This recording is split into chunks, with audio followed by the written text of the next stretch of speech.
हिंदी साहित्यिक कहानियों के चैनल में आपका स्वागत है। आज सुनिए हिंदी साहित्य की अग्रगण्य लेखिका राजी सेठ जी की लिखी हुई कहानी मैं तो जन्मा ही। तो शुरू करें कहानी मैं तो जन्मा ही।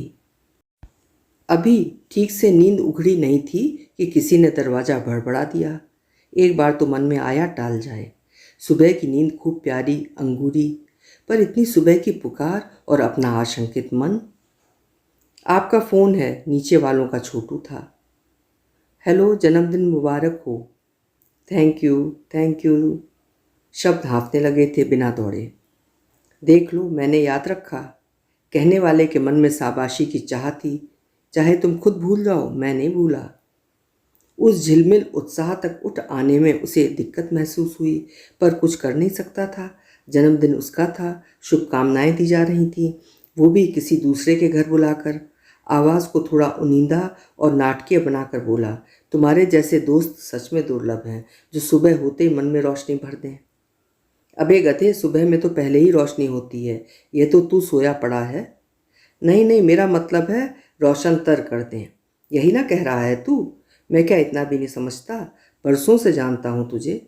वो अपनी बेदिली को लीप पोत कर कुछ और चमकाता है कि सुनने वाले ने अपनी 3 मिनट की मोहलत जताई। तू यार दिलशाद रहे, बाकी के हालचाल खत में पूछूंगा। हाँ हाँ ठीक है। अच्छा किया याद किया, you have made my day. आकर फिर से पसर जाने का इरादा बना। अपना सिर उसने तकिए के गुदगुदेपन के हवाले किया, पर व्यर्थ। एक मदालस उदासी, नैना का पत्र मन में रड़क रहा था। उसी पर सोचते वो गई रात सोया था। तुम्हारे चले जाने से तो सब कुछ और धुंधलाया लग रहा है।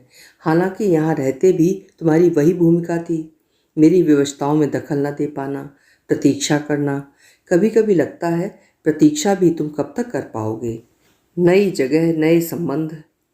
गीला टपकता टपकता सा पत्र। उसे तो याद भी नहीं होगा कि यह पत्र उसके जन्मदिन तक पहुंचेगा। याद होता तो काम ना करती। क्या वो नहीं जानती कि मैंने यहाँ आना क्यों चुना? जगाधरी पेपर मिल्स के इतने बड़े यूनिट को क्यों लात मारी? यहाँ आने का उपक्रम किया ताकि नैना का आना बन सके उसके पीछे। वहाँ रहते तो एक ही भवन में घूमते रहना चलता रहेगा। वो भंवर नैना के पिता का बनाया हुआ है। पत्नी के अभाव में अपने कानों में तेल और बड़ी बेटी के नाक में गृहस्थी की नकेल डाले वो निश्चिंत बैठे हैं। नैना का एक भाई असहमत, एक अपंग और एक छोटी बहन अबोध, जिसे जन्म देते उसकी माँ परलोक से धारी थी। पिता के अनुग्रह से नैना के विवाह का मुद्दा नहीं सुलटता। नैना के अपने चुनाव का तो सवाल ही नहीं उठता। वो हुआ तो पिता के दबाव की सरहदें परे चली जाएंगी, सो नहीं होता। अड़ियल झिर्रियाँ रोशनी के आगमन का रास्ता काट देती हैं हर बार। नैना समझती है, उजड़ नहीं करती। भीतर कहीं भाई के अपंग होने और बहन की अबोधता का मर्म समझते कच्ची पड़ती है। एक का जीना दूसरे की कीमत पर। ऐसा ना भी करना चाहे तो चारा क्या है? अपनी स्वतंत्रता के सवाल को लेकर मन इतना विषण कि हताशा में पूरी दासता स्वीकार कर लेती है। पैसों की पोटली पिता के पायताने रख देती है, उन्हें शर्मिंदा तक नहीं करती। ये सतत चल रही सुविधा परस्ती। हो सकता है आज की डाक से उसका कोई दूसरा पत्र आए, कोई कार्ड या कुछ और। अभी तो सारा दिन पड़ा है। उठकर चाय बनाई, सिगरेट सुलगाई और रसोई में लगी खिड़की के किवाड़ खोल दिए। एक छरहरा सा मौसम भीतर घुस आया। सुरक्षा के विचार से वो खिड़की बंद रखता है। दूर सुदूर बहती ताप्ती नदी की एक पतली धवल रेखा, उसके बाद मकानों की शुरू होती उठाने। ये पिछवाड़ा एकदम अकेला जैसा पड़ता है। कोई चाहे तो दीवार के सहारे सीधा चढ़ता आ सकता है।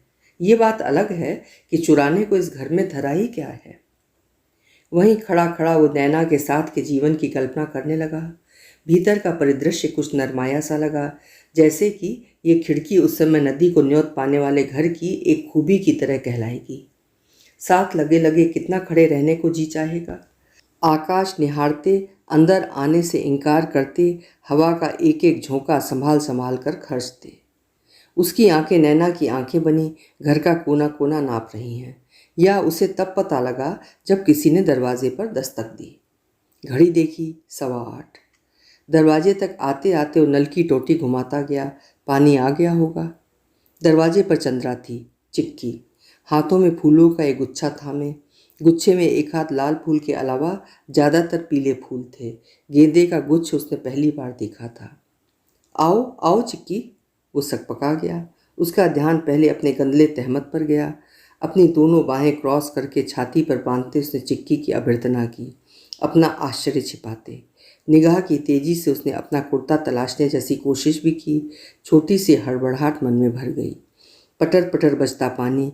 घर में अचानक आई चिक्की। और कुर्ता? अरे तुम बैठो ना, उसने बरामदे में बिछे तखत की ओर इशारा किया और कुर्ता पहनने भीतर चला गया। रास्ते में पूरे बल से वो नल बंद करता गुजरा। चाय बनाओ, पूछने के साथ ही वो कुर्सी पर धमक कर बैठ गया था। चिक्की अब जाकर बोली थी, happy happy birthday to you, और गुलदस्ता बढ़ाया था, एक खुलती हुई मुस्कान होठों पर बिछाते। हाथ बढ़ाते अटपटा लगा था, पर उत्सुक जैसी मुद्रा बनाकर उसने अपनी गर्दन आगे की ओर बढ़ाई। थैंक यू, तुम्हें कैसे पता लगा आज मेरा बर्थडे है? लग ही गया, उसके मुंह पर शरारत खेल रही थी। आग्रह करके पूछे ऐसा कुछ उसने अपने भीतर महसूस नहीं किया। चिक्की की अपेक्षा को ही मुख्यतः आगे रखकर बोला, फिर भी ऑफिस रिकॉर्ड से लगाना ही हो तो लग जाता है। चिक्की के चेहरे पर साफ लिखा था कि वो अपने कथन के पिछले हिस्से को ज़्यादा महत्व देना चाह रही है। यहीं कहीं आसपास रहती हो? नहीं, संग्रामपुरा। सच में? तब तो खासा समय लगा होगा आने में। हाँ, ये तो बस सीधी यहाँ तक आती है, ऑफिस के लिए भी तो निकलना ही था। चाय? उसने घड़ी और नल के बीच अपनी निगाह तानते फिर पूछा। चिक्की ने ना में सिर हिलाया। आप शायद अभी उठे हैं? नहीं, थोड़ी देर हुई। मैंने सोचा आपको सरप्राइज दूंगी। उसने फिर एक गदगद सी उड़ान भरी। कुर्सी की ढलुआ पीठ पर अपने को पीछे पसारते हुए वो धुएं के छल्ले में अपना मुंह छिपाने में लग गया। वो निरुत्साह सी दिखी तो फिर उठंग हो आया। कौन कौन है घर में? सब हैं, माता पिता भाई बहनें। 2 भाई हैं, 4 बहनें। अभी एक ही बहन की शादी हुई है, मुश्किल से। अच्छा, और तुम्हारी? चिक्की की फिफ जैसी हंसी निकली तो अपने प्रश्न के फुहड़पन पर उसका ध्यान गया। यूं ही पूछा कहकर वो उठ खड़ा हुआ। आर यू श्योर, चाय नहीं पियोगी? अच्छा तो मैं नहा लूँ जरा? हाँ हाँ बेशक, मुझे लगा कि मैं आपके साथ ही दफ्तर निकल जाऊंगी। निकल सकती हो। अब जाकर उसने अपने को मुक्त महसूस किया। बरामदे के दूसरे छोर पर लगे नल को घुमाकर सबसे पहले तो उसने अपने को आश्वस्त किया, फिर अंदर से लपक कर शेव का पाउच उठा लाया। भीतर शीशे का जुगाड़ होता तो ऐसा कुछ करना वहीं ठीक रहता, पर चारा नहीं था। इस मकान में आए अभी 2 महीने ही गुजरे थे।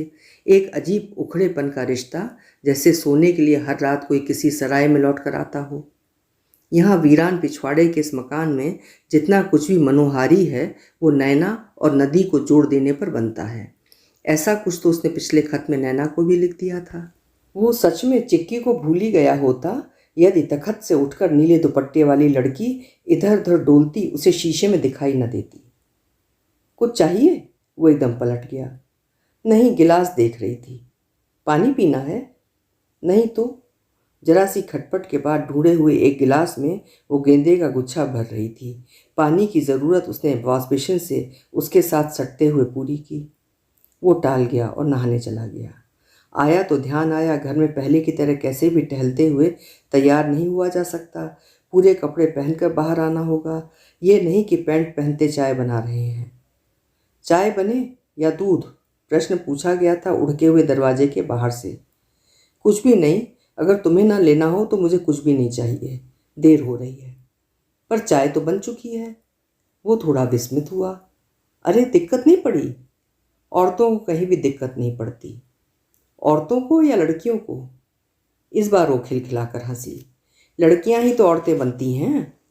अपने वाक्य के निहितार्थ पर वो खुद ही मुस्कुराने लगी।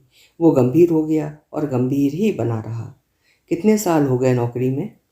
4, पर इस कंपनी में अभी आई हूँ, आपके आने से 6 महीने पहले।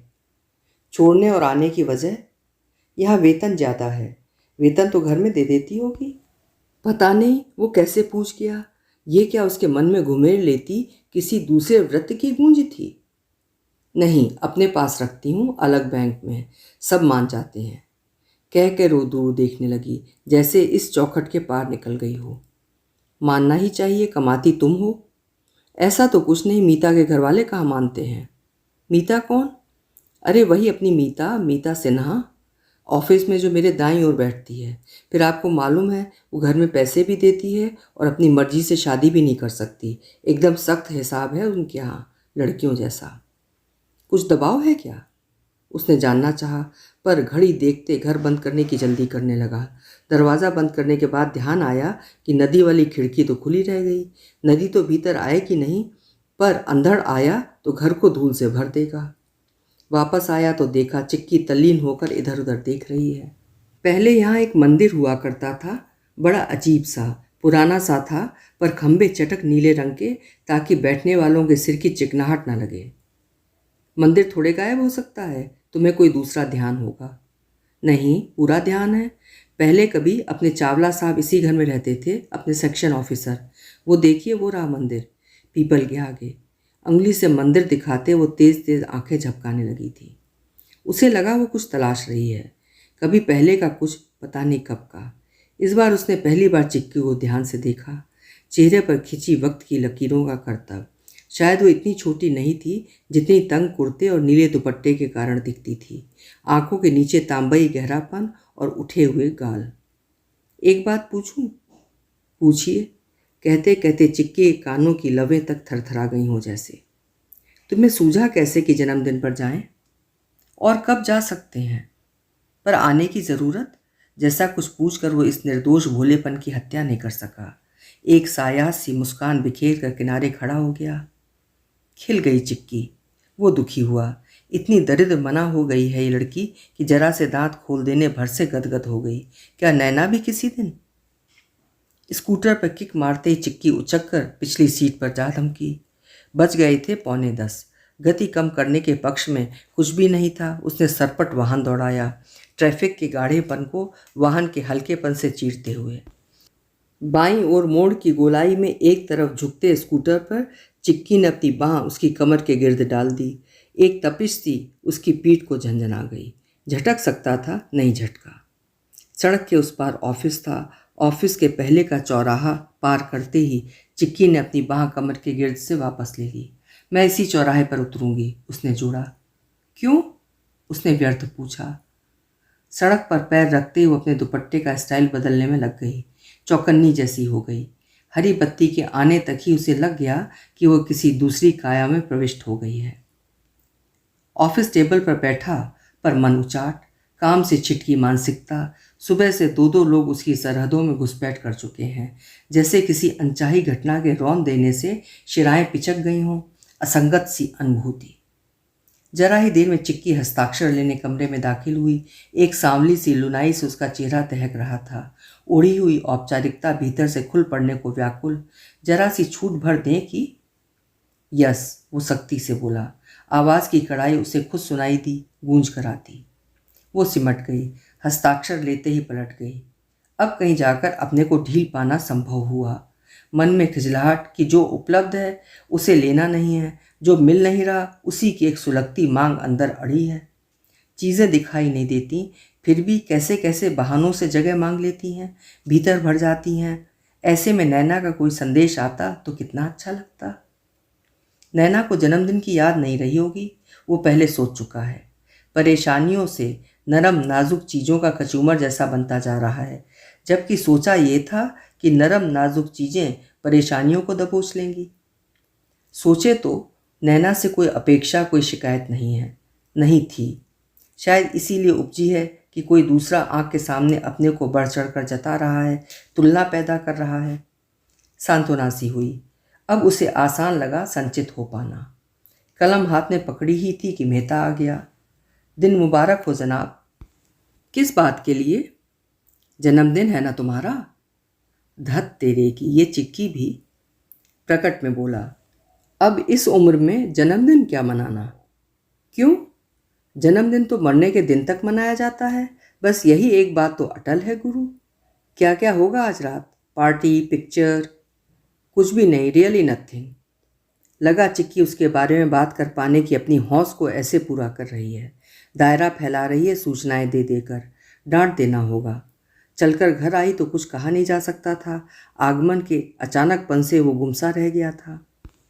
अभी तो परिवार भी यहाँ नहीं है। तब तो और भी अच्छा है, बैचलर्स पार्टी जमेगी। नहीं जमेगी, मुझे शाम को कुछ काम है। कल हो जाएगा, शाम को देखूंगा। नहीं, चिक्की ने कहा है वो खाना बनाकर ले आएगी, तुम्हारे घर बैठकर सब खाएंगे। गुप्ता को भी बुला लिया है। वो सोच में पड़ गया। सोच मेहता को अच्छी नहीं लगी। तुम ऐसे प्लेजर किलर हो मनहूस, बहाने को भी ध्वस्त कर देते हो। किस बात का बहाना? खुश होने का बहाना। और कुछ नहीं तो तुम्हारा जन्मदिन ही सही। यानी कुछ चाहिए, कुछ भी? दलीलों से ही कचूमर बना डालो इस बात का। अच्छा पापा, उसने हथियार डाल दिए। शाम दलबल सहित पहुंची चिक्की। उसने चिक्की को भांपने की कोशिश की। क्या कहकर आई होगी घर में? किसी सहेली के यहाँ जा रही हूँ, वहाँ से पिक्चर जाऊँगी। पर ऐसे लफदफ कर, खाना साथ लेकर? नहीं नहीं, घर वालों को पता होगा कि वो कहाँ जा रही है। वो अपने पैसे अलग बैंक में रखती है और सब मान भी जाते हैं। उसका घर मीता सिन्हा का घर नहीं है, उसका घर नैना का घर भी नहीं है। कोशिश खूब की कि एक रस हो पाए, उनके छलकते उत्साह में हिस्सा ले सके, पर नहीं बन पाया। भीतर ऐसा जैसे पानी की तरल सतह के नीचे कोई पत्थर गुमसुम बैठा हो। ये तीनों कैसे इतने उत्साही हो पा रहे हैं? बेगानी शादी में अब्दुल्ला दीवाना। चाहने भर से तो जिंदगी उत्सव नहीं हो जाती। वे सब अपनी ही धुन में थे। केवल चिक्की रह रहकर उसे साझी परिसीमा में घसीटती रही, आंखों से धक्के दे देकर। वो चेष्टाएं उसे बुरी लगीं। लगा थक रहा है बेकार के हंसने से। हंसने का प्रसंग क्या है, ये भी समझ में नहीं आ रहा। लहर तो मन की होती है, किसी खास दिन की नहीं। और इस लहर को निकल जाने वाली कितनी ही बातें हैं जो दिमाग के तापमान को तय करती हैं। वो चाहे भी तो उन सबके उपजाए विनोद में हिस्सा नहीं ले सकता। उनको थोपे हुए स्नेह प्रदर्शन को सोख भर सकता है बस। दो एक बार ऐसा अकेला कोना मिला तो लगा कि चिक्की जरूर कोई हरकत करेगी, पर उसने ऐसा कुछ भी नहीं किया। केवल उससे सटकर निकलने में रुचि दिखाई। इस गपाष्टक के दौरान वो लगातार सोचता रहा कि ये सब जाएंगे तो नैना को पत्र लिखेगा, कहेगा ऐसे उखड़ो मत, घर में रहते कम से कम ठिकाना और सुरक्षा तो है। तुम दूसरी लड़कियों की तरह हर किसी के पीछे मारी मारी फिरो, मुझे पसंद नहीं। काम अगर है भी तो अपने घर का ही तो है, धीरज रखना ही ठीक है। लिखेगा ये भी कि जन्मदिन पर उसका खामोश रहना उसे कितना आखरा, खास तौर पर यह भी कि चिक्की, मेरा मतलब चंद्रा चौहान, मेरी ऑफिस असिस्टेंट, एकाएक घरेलू लड़की बनने को उतावली लग रही है। लगता है माँ बाप ने मैदान में छोड़ रखा है। कमाओ खाओ, जहाँ तहाँ सींग मारो। हमारे बूते में तो इन सींगों को समेट सकना है नहीं। वैसे तुम काफ़ी मनहूसियत फैला रहे हो। मेहता एकदम उसके नज़दीक आकर बैठ गया। सिगरेट छीनकर अपने मुंह से लगा ली। वो हंसने में शामिल होने की कोशिश करने लगा, पर अपने ही भंवर में कहीं अटका रहा। चिक्की को लेकर ऐसी कोई बात वो नैना से कैसे कह सकता है? नैना कुछ और समझ बैठी तो? दूरी और प्रतिकूलता, चिक्की इस दुर्बलता में दाखिल होकर काम बिगाड़ेगी ही। अब गढ़ने के लिए एक और शहतीर। उसके और नैना के बीच भरोसे की जमीन क्या इतनी कच्ची है कि चिक्की जैसी चालू लड़की के जिक्र भर से तड़क जाए? इसमें किसका खोट है, कहाँ कमी है? रिश्ते की ताकत क्यों अभी तक उन रेशों में नहीं है? मेहता ने 2-in-1 पर कैसेट बदल दिया। चिक्की पहले तो तालियां बजा बजा कर झूमती रही, फिर कुछ ऐसे अंदाज में खाना परोसने बैठी जैसे चाह रही हो कि वो उसे खाना परोसता हुआ देखे। उस घड़ी ऐसे अपने को परोसने वाली चिक्की पर उसे बेतरह गुस्सा आया। पहले जान तो लेना चाहिए कि कौन कहाँ खड़ा है, किसकी कौन सी धुरी है, जहाँ बिंधे होने के कारण ही परिधि पर इतनी मुक्ति है। अगर कोई अकेला जैसा दिखता है तो इसका मतलब ये तो नहीं कि वो है। यूँ तो जन्मता हर कोई अकेला है, अंततः भी। इसीलिए तो 2 की जगह 4 पैरों की यात्रा इतनी अमूल्य है। खरखरी जिंदगी के बीच यही 2 सुंदर शब्द, आशा और विश्वास। ये 2 शब्द उसके मन में एकाएक झुंझुने की तरह बजने लगे। चिक्की द्वारा फैलाए दस्तरखान के बावजूद भीतर एक तेज धुकधुकी। उसने देखा चिक्की पूड़ियों के ढेर के नीचे से नरम नरम पूड़ियाँ चुन चुन कर उसकी थाली में रख रही है। ये सरासर बेईमानी है, सौतेला व्यवहार, गुप्ता ने उज़्र किया। चिक्की लजा गई। चिक्की के लजा जाने को उसने ढका। She is specially treating me for my birthday. Chikki ने इस बचाव का खूब फायदा उठाया और चहकने लगी। मीता के चेहरे पर तल्खी सी खिंचाई। वो खींच गया। लगा बिना किसी रस्सी के दूसरों के आवेग से बंधा इधर उधर घिसट रहा है। जबकि वो चाहता है अकेले होना, पूरी सांस लेना, इस एक अलग से खड़खड़ाते दिन को अपनी अंदरूनी लय में समेट सकना। अभी तक तो समझ ही नहीं पाया कि इतना चहकने महकने को आखिर है क्या। उपस्थितियों की इस भीड़ ने उल्टे दबे हुए दर्द को चटका दिया है। वो अनुपस्थित के साथ घिसट रहा है, पर नैना से कहने बैठा तो जन्मदिन के जमघट में उसका निरानंद बने होना क्या वो मान लेगी? अपनी मंशा की पारदर्शिता वो नैना के अंतस तक कैसे ले जा पाएगा? भीतर कहीं दुख गया, एकांत की भूख अब और भी उग्र। चलो चलते हैं फिर। जब तक वो वाक्य उन तीनों की ओर से आता वो थक चुका था। अकारण का थकना, ऊपर से चिक्की की चिंता। 11 बजने को है पर वो है बेखबर। उसके माता पिता एक से दूसरे, दूसरे से तीसरे कमरे में चहलकदमी कर रहे होंगे। बुढ़ापे में ऐसी दारुणता पैदा करती है नालायक लड़की। दफ्तर आया तो चिक्की कुछ इस तरह से कमरे में मौजूद थी जैसे 2 बार घर आने से कोई विशेषाधिकार पा गई हो। चंचल, अस्थिर। अब जल्दी ही उसे सब कुछ बता देना होगा। ये भी कि वो खुद कुछ निलंबित सा है स्थितियों के शिकंजे में। स्थितियाँ ऐसी जिनमें उसके अपने कुछ करने धरने को नहीं है। नैना के निवृत्त होने की प्रतीक्षा है। कैसे निवृत्त होगी नैना? ऐसे में स्त्रियों की पुरुष से क्या कोई बड़ी जैसी मांग होती है? कोई बड़ा समाधान, जैसे पृथ्वीराज संयोगिता? वैसा बल क्या उसे अपने भीतर महसूस होता है? उसने अपने को टटोलने की कोशिश की, पर अपने को खखोल ले ऐसा धीरज महसूस नहीं हुआ। सामने रखा कोई 2 टूक उत्तर भी हाथ नहीं लगा। शायद समय बदल गया है। चीज़ों को खोने का दर्द अब वैसा नहीं होता किसी को। चिक्की मुंह उठाए सतत उसका चेहरा बींध रही थी। ऐसे पकड़े जाने पर वो क्रोधित हुआ। अभी कोई काम नहीं है। उसने बिना सोचे अपना क्रोध चिक्की पर फेंक दिया। चिक्की ऐसे हिली जैसे हवा में लता थरथराती है। 2 क्षण गुम रही, फिर बोली, पर किसी और को काम हो सकता है आपसे? थोड़ा संभला वो। बताओ। स्वर में वही ऊपरीपन जिसे दूसरा तैयार ना हो तो नहीं स्वीकारता। ऐसे बता पाता होगा कोई पंजों पर खड़े खड़े? कहने और सुनने वाले के बीच कम से कम हमदर्दी का कोई जज्बा तो हो। वो कुर्सी पर तनकर बैठ गया। हाँ हाँ कहो ना। ओढ़ी हुई नरमाई। भीतर के तंतु उतने ही तने हुए। मन में ये अचंभा कि ये फुदकती हुई लड़की क्या इतना महीन देख सकती है? ये तो है नहीं कि आप समझते नहीं। शब्द चिक्की से शायद नहीं बन पड़े। नहीं समझता, ये सरासर झूठ है। वो भीतर से उत्तेजित हो गई। क्या जरूरी है दूसरे को जलालत की इस हद तक खींचा जाए? क्या ढूंढ रही हो, शादी या प्यार? वो तप गई। इस तेवर में तो कुछ भी नहीं। बहरहाल पूछना जरूर चाहती हूँ कि ये दोनों क्या अलग अलग चीज़ें हैं? हाँ हैं। तुम अच्छी तरह जानती हो कि हैं। इतने दिनों से दफ्तरों में काम कर रही हो, क्या इतना भी नहीं जानती होगी? मैं अपनी तरह से चलती हूँ। चिक्की को शायद बुरा लगा। सब अपनी तरह से चलते हैं। संवाद की एक सीमा आ गई अपने आप, दोनों के अनचाहे। बीच में सब कुछ उतना ही बंद, अव्यक्त। शायद इसलिए उठने का उपक्रम नहीं हो पाया। शायद इसीलिए घंटी बजाई गई, चाय मंगवाई गई। अब बैठे रहने का कम से कम कोई तर्क तो था। चाय।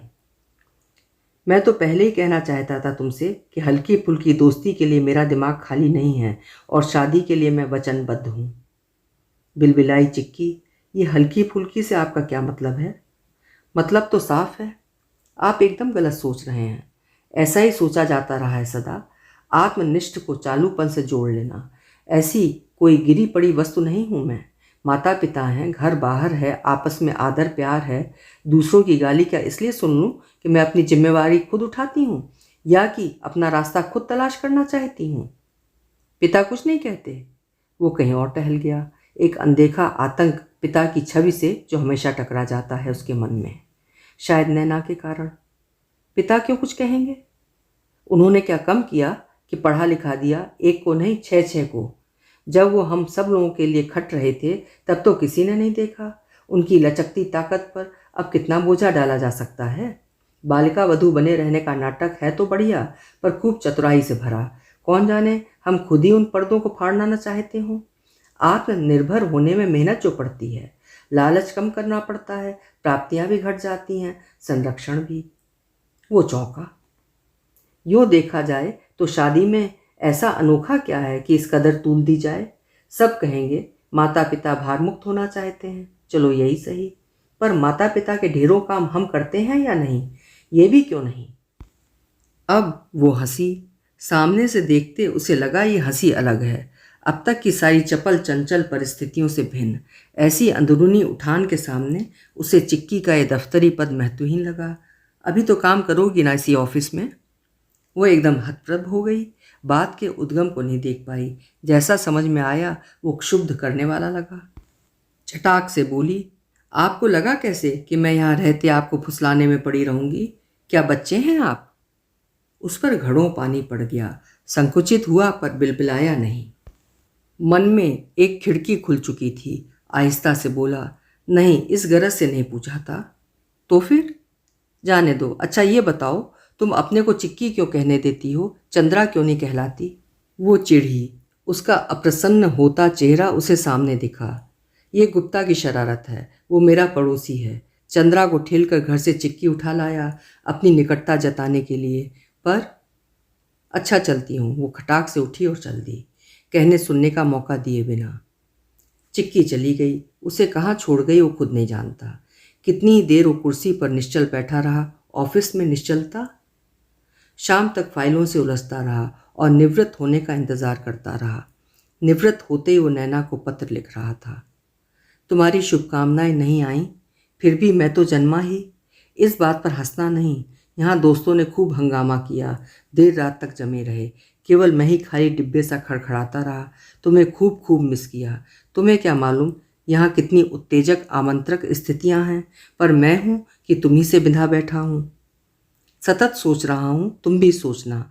क्या प्रतिकूलता से निपटने का कोई दूसरा तरीका नहीं है?